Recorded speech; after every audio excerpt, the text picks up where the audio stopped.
हर कदम एक नई अपॉर्चुनिटी की ओर ले जाता है।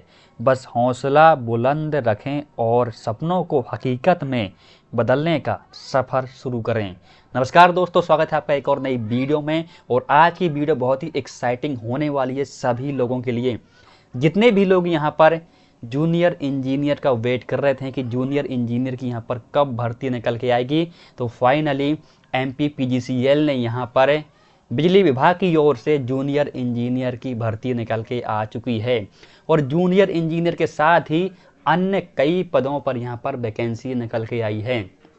सबसे पहले मैं आपको वो दिखा देता हूँ कि कितने पद निकले हैं। ठीक है, आप गिनती करके मुझे कमेंट में ज़रूर बताना थी। ठीक है, पहला है पाली रसायनज्ञ, कनिष्ठ अभियंता मैकेनिकल के लिए, कनिष्ठ अभियंता इलेक्ट्रिकल के लिए, कनिष्ठ अभियंता इलेक्ट्रॉनिक्स के लिए, कनिष्ठ अभियंता सिविल के लिए। फिर यहाँ पर संयंत्र सहायक आ गया, संयंत्र सहायक मैकेनिकल, संयंत्र सहायक इलेक्ट्रिकल, फिर औषधि संयोजक जो फार्मासिस्ट होता है वो, फिर स्टाफ नर्स। कुल टोटल कितने पद हैं मुझे अभी कमेंट करके ज़रूर बताइए। ठीक है, चलिए अब डिटेल में जानते हैं। यदि आप पहली बार वीडियो देख रहे हैं तो प्लीज़ सब्सक्राइब करना और बेल आइकन को ज़रूर क्लिक कर देना। यदि मन करे तो वीडियो को लाइक भी कर देना और कमेंट करके अपने सवाल और सुझाव जरूर पूछने, यदि कोई डाउट है। ठीक है, चलिए शुरू करते हैं। यहाँ पर है संवर्ग पाली रसायनज्ञ, कनिष्ठ अभियंता और कनिष्ठ सहायक, संयंत्र सहायक, औषधि संयोजक, स्टाफ नर्स। इनके लिए यहाँ पर वैकेंसी निकल के आई है। ये पद का नाम हो गया, ये पद कोड हो गया, पद का प्रकार क्या है, नियमित, मतलब कि ये वैकेंसी आपकी रेगुलर होने वाली है, परमानेंट जॉब है। आपने एक बार ज्वाइन कर लिया उसके बाद आपको कोई नहीं निकाल सकता। ठीक है, हाँ।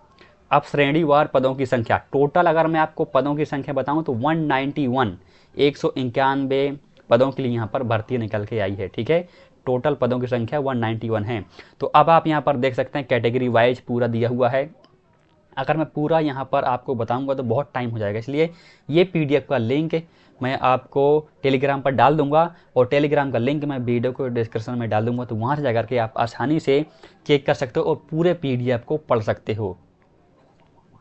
ठीक है, चलिए हम आगे बढ़ते हैं, जो कि आप सभी के लिए मेन हैं।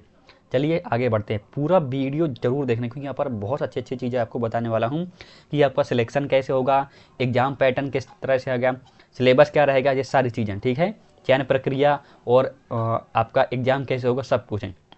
लेकिन उससे पहले आप ये देखिए, हाँ, आवेदन शुल्क मतलब कितने रुपए आपके लगने वाले हैं। ठीक है, अनारक्षित वर्ग के लिए 1200 रुपये, और जो मध्य प्रदेश के मूल निवासी, अनुसूचित जाति, SC ST OBC, अन्य पिछड़ा वर्ग, गैर क्रीमी लेयर, दिव्यांगजन, आर्थिक रूप से कमजोर वर्ग, EWS के आवेदकों हेतु 600 रुपये लगने वाले हैं। ठीक है, जो भी SC ST OBC EWS दिव्यांगजन हैं, PWD हैं, उनके लिए यहाँ पर 600 रुपये की फ़ीस लगने वाली है, जो कि और जो UR हैं, जनरल वाले हैं, उनको यहाँ पर डबल देना पड़ेगा 1200 रुपये, क्योंकि ये लोग ज़्यादा अमीर होते हैं इसलिए।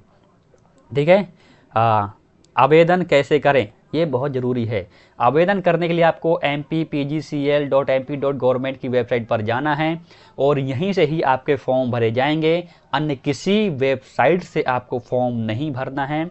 ये लिंक मैं आपको वीडियो के डिस्क्रिप्शन में दे दूंगा, तो वहाँ जाकर के आप आसानी से क्लिक करके पूरी वेबसाइट को छान मारना और वहीं से ही फॉर्म भरना। फॉर्म भरने के लिए आपके पास email ID, मोबाइल नंबर, ये आपकी बेसिक डिटेल होनी चाहिए। इसके बाद जब फॉर्म भरोगे तो फॉर्म भरते समय आपको ध्यान देना है कि कौन कौन से दस्तावेज अपलोड होने वाले हैं।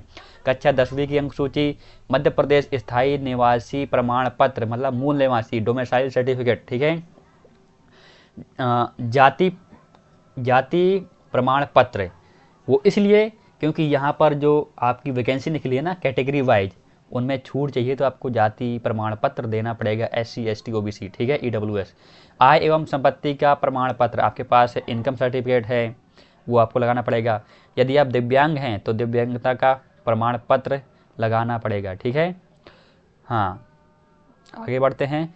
पृष्ठ अनुसार पद हेतु निर्धारित शैक्षणिक योग्यता की अंक सूची, मतलब ये कि जिस पद के लिए आप यहाँ पर फॉर्म भर रहे हैं वहाँ पर जो भी योग्यता मांगी गई है उसकी यहाँ पर अंक सूची लगानी पड़ेगी। यदि ITI मांगा गया है तो आपके पास ITI की सर्टिफिकेट लगाना पड़ेगा। 12th पास मांगा है तो 12th पास का सर्टिफिकेट आपको लगाना पड़ेगा।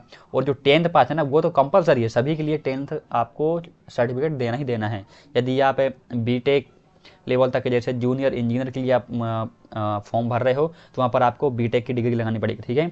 आवेदक का नवीन छायाचित्र, मतलब कि रिसेंट फोटोग्राफ, ठीक है, फोटो आपको लगानी है। आवेदक का हस्ताक्षर, आयु सीमा में छूट के संबंध में आवश्यक दस्तावेज, ठीक है। चलिए, अब महत्वपूर्ण तिथियां, आप बोर तो नहीं हो रहे ना, महत्वपूर्ण तिथियों के बारे में जान ले, इसके बाद हम आगे योग्यता के बारे में जानेंगे, ठीक है। तो यहाँ पर जो पंजीयन आरंभ हो चुके हैं, अभी आरंभ नहीं हुए हैं, बल्कि आरंभ होने वाले हैं। 2 अप्रैल 2024, जनवरी, फरवरी, मार्च, अप्रैल, अभी आपके पास बहुत टाइम है। अभी मार्च का महीना चल रहा है, आप अच्छे से होली खेल लो। होली खेलने के बाद एकदम फुर्सत हो जाओगे, तब जाकर के आपको 2 अप्रैल से फॉर्म भरना स्टार्ट हो जाएंगे और 30 अप्रैल 2024 से तक आप यहाँ पर फॉर्म भर सकते हो। तो अभी आपके पास बहुत सारा समय है, इनके बारे में मत सोचिए, अभी होली के बारे में सोचिए, होली अच्छे से खेलिए।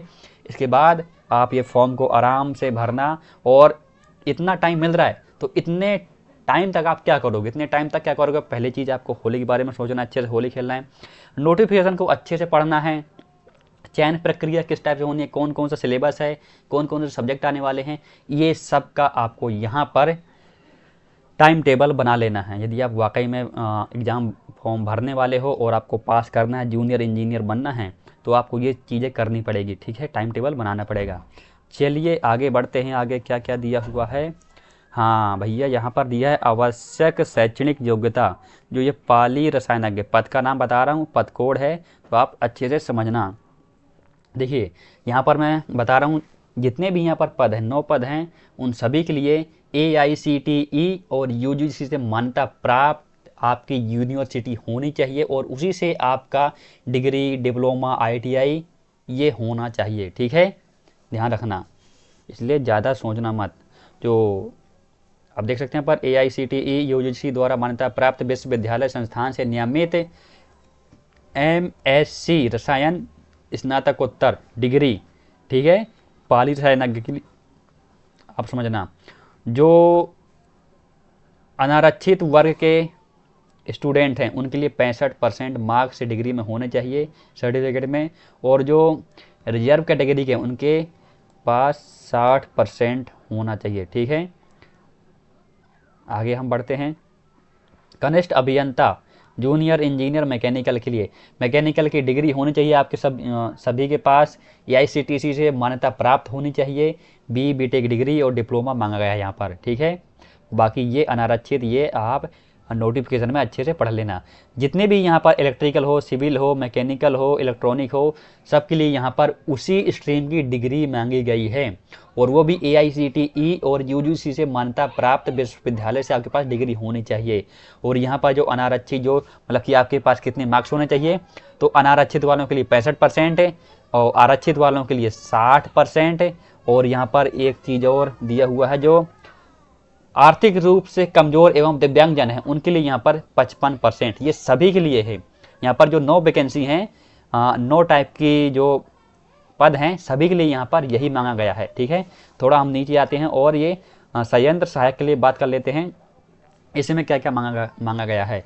राज्य शासन अथवा भारत सरकार द्वारा मान्यता प्राप्त शिक्षा मंडल से हाई स्कूल परीक्षा उत्तीर्ण machinist, fitter, welder, HP welder, mechanic, pump mechanic, वाहन motor mechanic, diesel mechanic trade में मान्यता प्राप्त मध्य प्रदेश शासन भारत सरकार द्वारा मान्यता प्राप्त संस्थान से नियमित रेगुलर ITI ट्रेड प्रमाण पत्र मांगा गया है।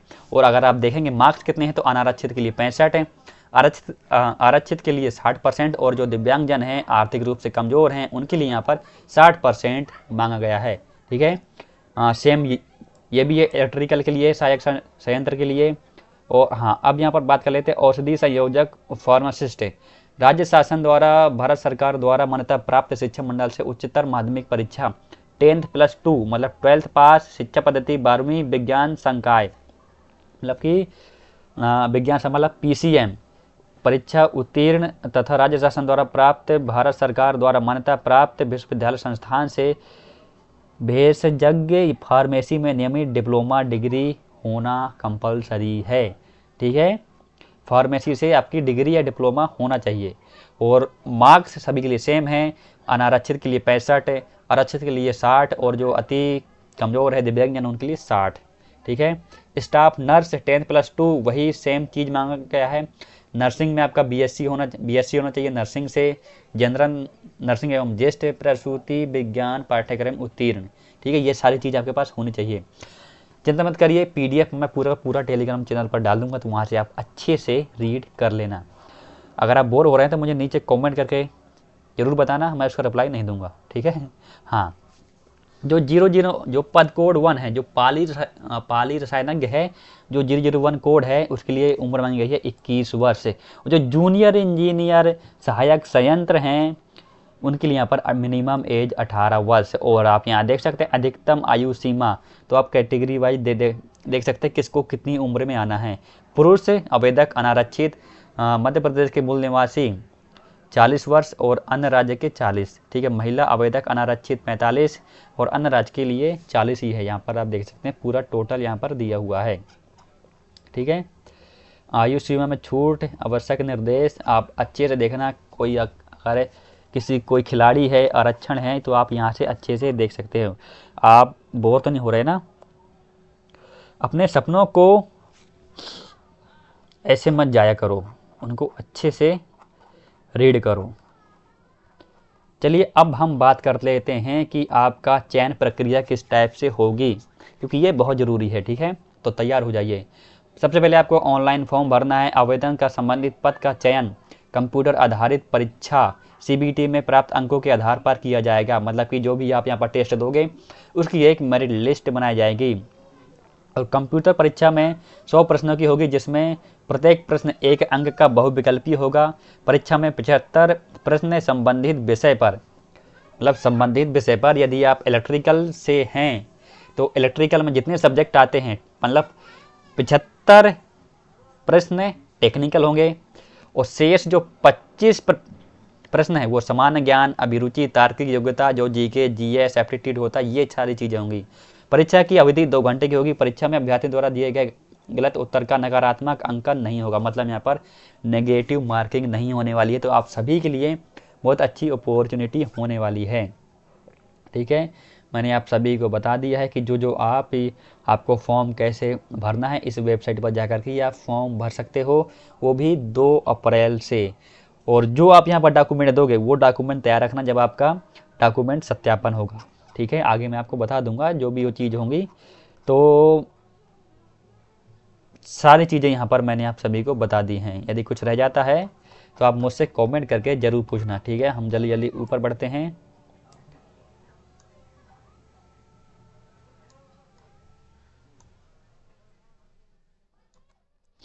हाँ, तो मैंने यहाँ पर सारी चीज़ें आप सभी को यहाँ पर डिस्कस कर दी हैं। यदि कुछ डाउट है तो मुझे नीचे कमेंट करके ज़रूर बताना।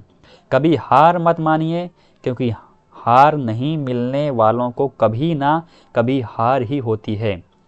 आपकी मेहनत और डिटर्मिनेशन आपको ऊंचाइयों तक पहुंचाएंगे। ठीक है, बीच बीच में कोट्स बोलना ज़रूरी होता है, क्योंकि आप सब लोग यहाँ पर डीमोटिवेट हो जाते हों। तो आप सभी को यहाँ पर डीमोटिवेट नहीं होना है, हमेशा मोटिवेट रहिए। ठीक है, चलिए मिलते हैं अगली वीडियो में। और वीडियो देखने के लिए बहुत बहुत धन्यवाद। यदि आप हमारे चैनल पर पहली बार आए हैं तो प्लीज़ सब्सक्राइब करिए और बेल आइकन को ज़रूर क्लिक कर देना, क्योंकि आपके एक सब्सक्राइब से मैं मोटिवेट होता हूँ। ठीक है, आप सभी को यहाँ पर बहुत ज़्यादा मोटिवेशन चाहिए। तो चलिए मिलते हैं अगली वीडियो में। बहुत बहुत धन्यवाद।